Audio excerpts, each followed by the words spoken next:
I appreciate this opportunity to present H.R. 890, which adopts new coastal barrier resource system maps for the southern part of my district, Florida 19, in southwest Collier County, Florida.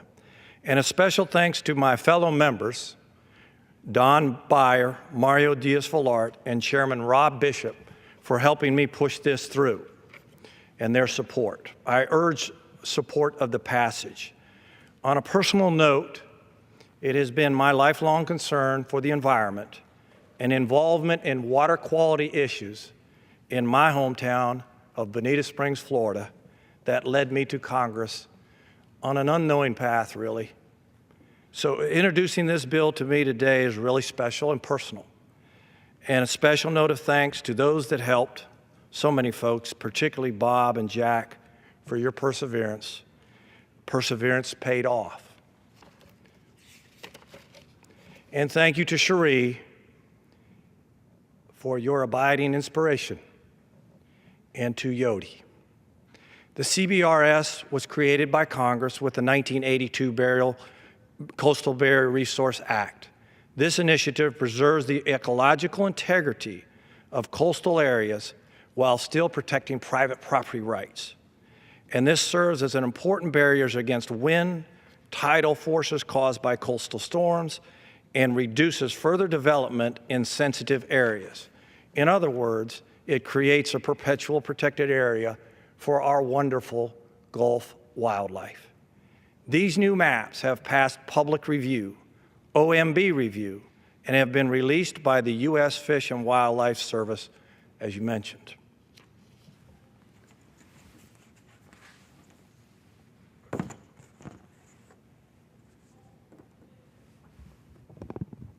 This is the southern part of my district.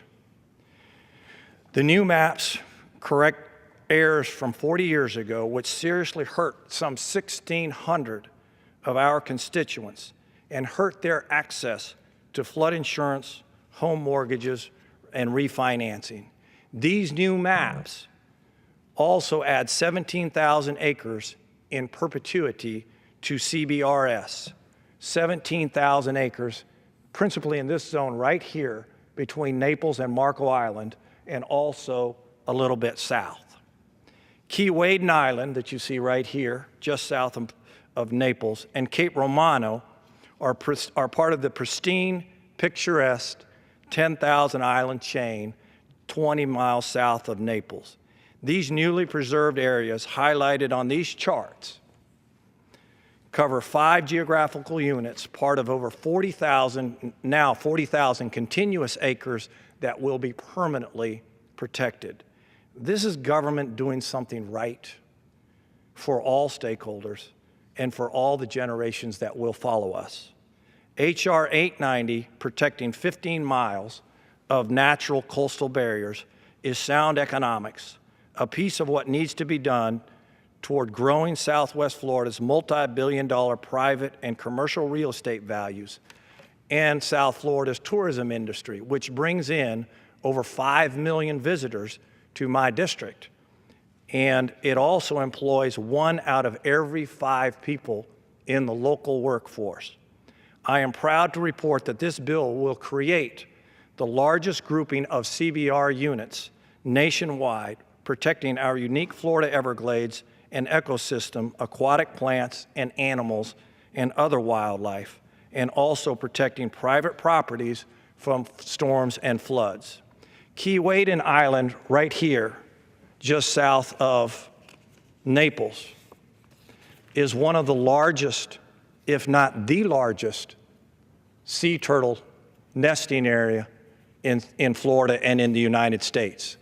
And depending on the time of year, these are the nests that we see throughout our district on the beach. Also in this area, we see lots of the beautiful spoonbill that you can't find in too many different places.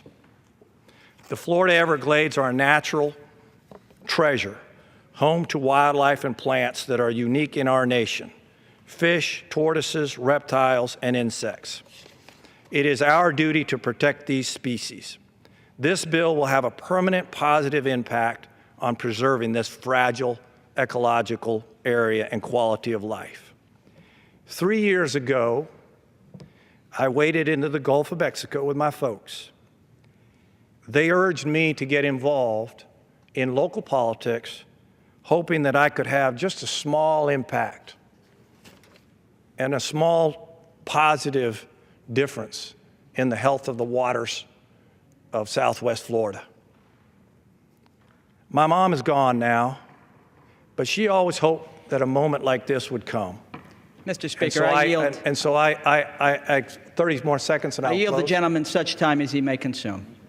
The gentleman is recognized.